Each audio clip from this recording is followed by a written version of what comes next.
Hello again. I'm Dr. Nunez with Living Health. Today I wanted to continue on the subject of stress and lifestyle. This is a series of videos on lifestyle medicine, on how lifestyle, the choices you make on a daily basis, on how you live your life, impact your health and your sense of well-being.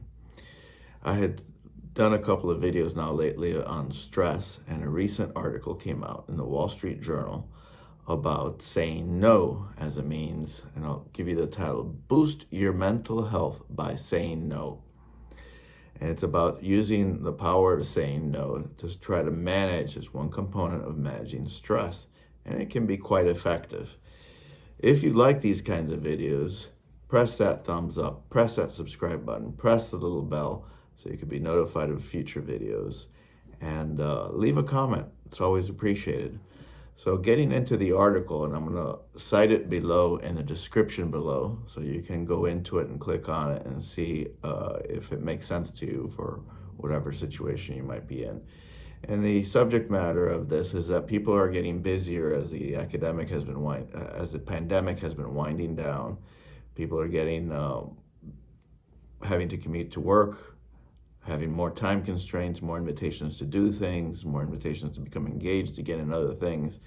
And so what can you do to help manage that if your schedule is starting to become overloaded, or you're starting to feel stressed because of new tasks you're having to take on and the like?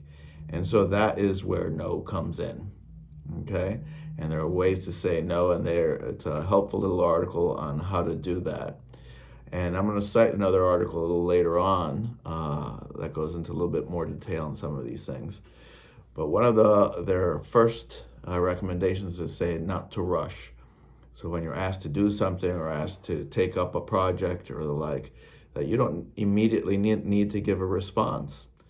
And that's an important point to give. Sometimes nowadays, with the area of email and technology, everybody gets messaged or texted or emailed, and you think, gosh, I need to respond right now. Well, especially in the after work hours and the like, don't bother.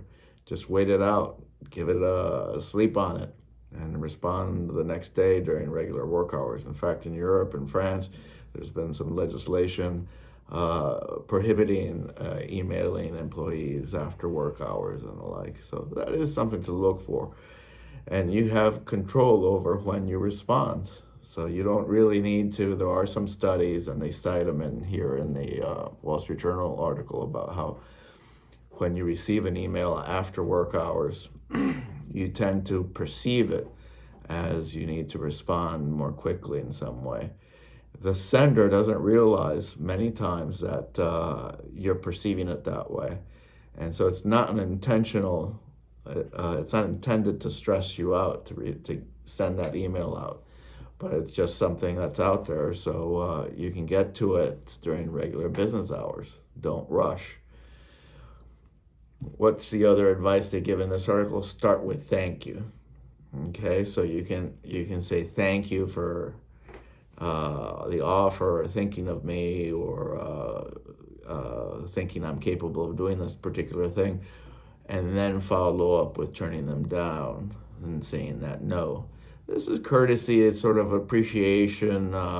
Sometimes in the modern world, we lack those elements, or we've skipped out on those elements of just being considerate with others and saying, you thought of me to do this. You thought of me to engage in this particular activity or take on a particular project, and that you appreciate that consideration.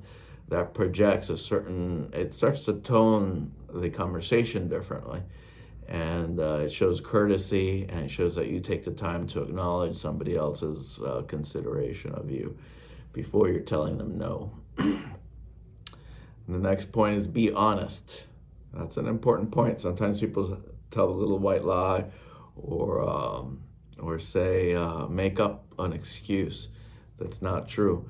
But you could simply state the fact that you are right now very busy, and you are not able to give the time necessary for that particular project. And so you just want to say no rather than disappointing somebody. And you can also be firm about that. And that's the last point that they make, by the way. So if the person is resisting that's invited you to a project or to engage in a particular activity or to a particular event or whatever is not taking no for an answer, well, you can be firm and just say no, period, and leave it at that. Be blunt. Sometimes that is required. What's the other point they make is about softening the blow of saying no. So you have to plan that in advance sometimes, and maybe you can make other arrangements with people with regards to saying no. Sometimes it's called the compliment sandwich. You're agreeable to begin with, you say no, and then you're agreeable again. Gosh, think of me in the future when you're looking at these things, and you can take that on. I want to put some of this into context, though, of saying no. This is in the world where you're busy, where you're very engaged, where things are happening, and you're taking on a lot, and so you're feeling stress as a result. And that's when you deploy no. It's not for use all the time. In particular, for people that have been laid off, or people that have pressed that reset button now after the pandemic, and are looking to explore new areas in the world. So if you are not working, or you have a lot of time on your hands, the area of saying no to things may not be the right approach in that context, because those stressors are more from having too much time or from not feeling productive or engaged. And perhaps in those cases you should deploy yes, but that'll be perhaps on another lecture, on another little talk here. And the other article I wanted to bring up on this, and I'll cite it below too, is from the Mayo Clinic on mindfulness. And they bring up the subject of when and how to say no for stress relief, which is what we've been talking about. So they go into a little bit more detail on some of the subjects that you saw in the Wall Street Journal article. And the Mayo Clinic article is not behind a paywall. I don't know if all of you will be able to see the breakdown in the Wall Street Journal article, but I provided it anyway, and I'll link to the Mayo Clinic article below. So in the Mayo Clinic, they say, why say no? And they give you a few reasons. Saying no, it's not necessarily selfish. So it's not that you're doing it just for yourself because you don't want to do something, but perhaps it's actually considerate because you don't have the time to dedicate to that. So you're not going to do that well, or you're going to be it's not gonna be your best work, or you're not gonna be in your best mood if you have to engage in something like that. So it's not selfish. Saying no can allow you to try new things. This is true because if you say no to a particular project maybe that you've done before that you're used to, now you can free up that time to engage in something new that you'd want to do. And that leads into the other point that sometimes when you say yes to something, you're cutting another person out of the opportunity of doing that. So if you're a member of a team and you're always the person to do this particular kind of area, and you're always saying yes to that, well, by saying no, you free it up so others can take it on.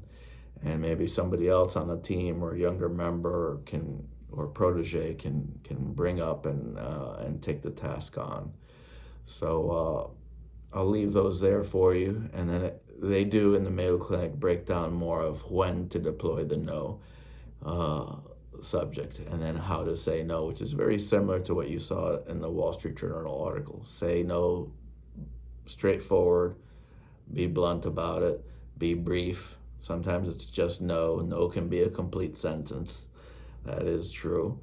They talk about being honest rather than fabricating white lies, being respectful, courteous to the individual involved when you're saying no.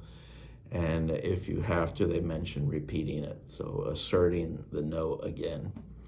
So again, always think about this.